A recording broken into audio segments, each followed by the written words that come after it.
గత ప్రభుత్వ హయాంలో జరిగిన విద్యుత్ కొనుగోళ్లలో 11,000 కోట్ల గోల్మాల్ జరిగింది. ఇదే విషయాన్ని అసెంబ్లీ సాక్షిగా కాంగ్రెస్ సర్కార్ బయటపెట్టింది. ఛత్తీస్గఢ్ నుంచి విద్యుత్ కొనుగోలు చేసినట్లు తప్పుడు రిపోర్టులు సృష్టించారని ప్రభుత్వం వివరించింది. ఈఆర్సీకి యూనిట్ ₹3.90 అని చెప్పి ₹5 పైగా కొనుగోలు చేసినట్లు తెలిపింది. గతంలో జరిగిన అవకతవకలు బయటపడతాయన్న టెన్షన్లో డిస్కంలు ఉన్నట్లు తెలుస్తోంది. ఇక దీనికి సంబంధించి మరిన్ని అప్డేట్ సెక్రటేరియట్ నుంచి యాదగిరి లైవ్ లో అందిస్తారు. యాదగిరి, విద్యుత్ కొనుగోళ్ల అవకతవకలపై డిస్కంలకు టెన్షన్ సంబంధించిన అప్డేట్స్ ఏంటి?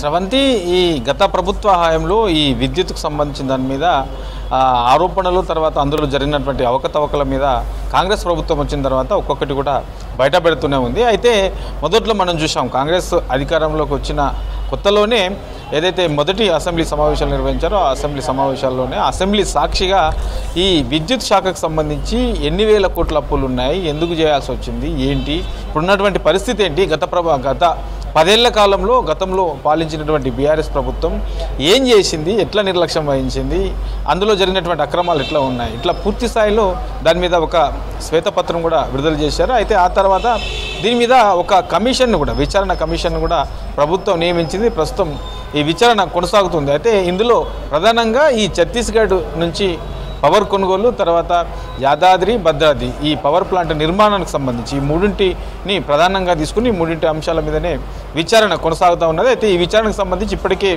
పలువురు అధికారులను, గతంలో పనిచేసినటువంటి అధికారులను, రిటైర్డ్ అధికారులను, తర్వాత ఇప్పుడున్నటువంటి అధికారులను, వీళ్ళందరినీ కూడా విచారణ చేశారు. ఇక దానికి సంబంధించి పూర్తి స్థాయిలో ఒక రిపోర్ట్ కూడా తయారైతుంది. అయితే విచారణలో భాగంగానే ఈ మూడింటికి సంబంధించిన దాంట్లో ఒక్కొక్క అంశం తీసుకుని అందులో ఏం జరిగింది, ఏంటి అనే దాని మీద పరిశీలిస్తే అందులో జరిగినటువంటి అవకతవకలు, అందులో ఉన్నటువంటి అక్రమాలు ఒక్కొక్కటిగా బయటపడుతున్నాయి. అందులో భాగంగానే ఈ ఛత్తీస్గఢ్ నుంచి కొనుగోలు చేసినటువంటి ఈ పవర్కు సంబంధించిన అక్రమాలు కూడా బయటపడ్డాయి. అయితే ఇందులో వాస్తవానికి ఛత్తీస్గఢ్ నుంచి కొనుగోలు చేయడం అనే దాని మీదనే పెద్ద ఎత్తున అప్పట్లో ఉన్నటువంటి ప్రతిపక్షాలు పెద్ద ఎత్తున దీన్ని వ్యతిరేకించాయి, ఆందోళన కూడా చేశాయి. అక్కడ సపరేట్గా ఛత్తీస్గఢ్ నుంచి కొనాల్సిన అవసరం ఏమొచ్చిందని చెప్పేసి కూడా ప్రశ్నించాయి.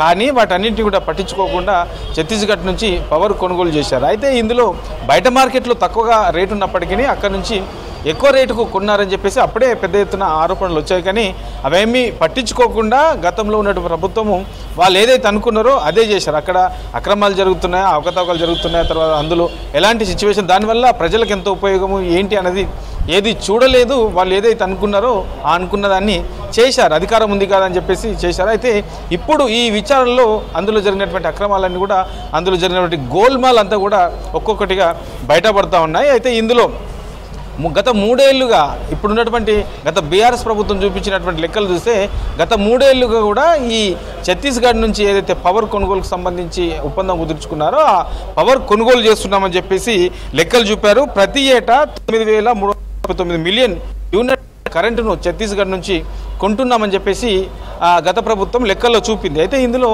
దానికి సంబంధించినటువంటి రేటు కూడా ₹3.90 అని చెప్పేసి అందులో చూపించారు. ఇది వాస్తవానికి ఇది చూపించారు. కానీ అసలు విషయం ఏంటంటే ఇందులో ఈ విచారణలో తేలింది ఏంటంటే అసలు 3 ఏళ్ల నుంచి కూడా ఈ ఛత్తీస్గఢ్ నుంచి అసలు పవరే కొనుగోలు చేయట్లేదు. పవర్ పూర్తి స్థాయిలో ఛత్తీస్గఢ్కు సంబంధించినటువంటి ప్రభుత్వం ఈ పవర్ సరఫరాను పూర్తిగా ఆపేసింది. ఇది అసలు విషయం. అయితే ఇది కాకుండా ఈ ₹3.90 అని చెప్తున్నటువంటి లెక్క కూడా చూస్తే మనకు అది ₹3.90 ఎక్కడ కూడా తీసుకోలేదు.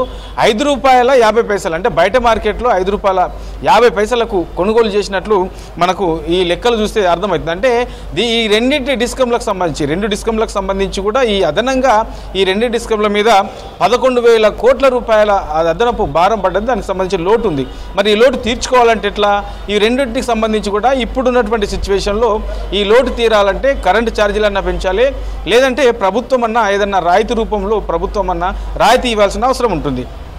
సో ఇవన్నీ ముందు నుంచి కూడా ఒక క్లారిటీగా, ఒక స్పష్టంగా దీనికి సంబంధించినటువంటి లెక్కలు ఉంటే ఈ లోటు రాకుండా ఏం చేస్తే బాగుంటుంది, ఇంకా ఫర్దర్గా ఎట్లా స్టెప్ తీసుకోవాలి, ఇక్కడ కరెంటు కొనుగోలు చేయడం ఈ ₹5.50 కంటే తక్కువ ఇంకా బయట మార్కెట్లో ఏమైనా ఉందా, ఇంకా నెక్స్ట్ ఏం చేస్తే బాగుంటుంది అనే దాని మీద ఆలోచన చేసేవాళ్ళు, దానికి ప్రత్యామ్నాయంగా ఏదైనా చేసేవాళ్ళు. కానీ అదేమి కాకుండా ఈ లెక్కలు చూపించకుండా ₹3.90 కొంటున్నామని చెప్పారు. బయట విచారణలోనేమో అది ₹5.50 కొన్నట్లు బయట తేలుతూ ఉన్నది. ఉన్నది. ఇక ఈ 2 డిస్కంలకు సంబంధించి ఈఆర్సీ అనుమతి కూడా లేకుండానే 3 ఏళ్ల పాటు ఈ కరెంటు కొనుగోలు చేశారు. ఈ కరెంటు కొనుగోలు చేయడం వల్లనే ఇప్పుడు ఈ అసలు విషయం అంతా బయటపడ్డది. తర్వాత 11,000 కోట్ల లోటు అనేది ఈ 2 డిస్కంలకు ఏర్పడ్డది. మరి ఈ రెండింటికి సంబంధించి ఇప్పుడు అక్కడ ఉన్నటువంటి అధికారులంతా కూడా మళ్ళా గుల్లాలు పడుతున్నారు. సో ఏం చేయాలి, ఇప్పుడు విచారణ ఆల్రెడీ కొనసాగుతుంది కాబట్టి ఈ విచారణలో దీనికి సంబంధించి ఏం ఎట్లా చెప్తే బాగుంటుంది, ఏం చేస్తే బాగుంటుంది. గత ప్రభుత్వ తప్పిదాల వల్ల ఇప్పుడు అధికారులు అది అంతా కూడా అధికారుల మీద పడుతూ ఉన్నది. అధికారులు ఏం చేయాలనే దాని మీద మళ్ళా గుల్లాలు పడుతూ ఉన్నారు. చూడాలి మరి కమిషన్ కూడా దీని మీద ఎలాంటి చర్యలు తీసుకోబోతుంది, ఎట్లా దీని మీద స్పందించబోతుంది అనేది చూడాల్సిన అవసరం అయితే ఉన్నది. సో గత ప్రభుత్వ హయాంలో చూస్తే మనకు ఈ విద్యుత్కు సంబంధించిన దాంట్లో మాత్రం చాలా గోల్మాల్ జరిగాయి, అక్రమాలు జరిగాయి. ఇక యాదాద్రి భద్రాద్రికి సంబంధించినటువంటి పవర్ ప్లాంట్కి సంబంధించి కూడా సేమ్ ఇదే సిచ్యువేషన్ ఉన్నది. ఈ 3 మీద కూడా విచారణ కొనసాగుతుంది కాబట్టి విచారణ అనంతరం దీని మీద ఏదైతే విచారణ కమిషన్ ఉందో ఈ కమిషన్కి సంబంధించి ఫైనల్గా ప్రభుత్వం ఏం చేస్తే బాగుంటుంది, గత 10 ఏళ్ల పాటు వాళ్ళు ఏం చేశారు, విద్యుత్ కొనుగోలు ఎందుకు చేయాల్సి వచ్చింది, దీని వెనుక ఉన్నదేంటి, అసలు ఇందులో జరిగిన అక్రమాలు ఎంత, వాళ్ళు చూపించిన లెక్క ఎంత అనేది పూర్తి స్థాయిలో దీని మీద ఫైనల్గా ఒక రిపోర్ట్ ఇచ్చే అవకాశం ఉంటుంది.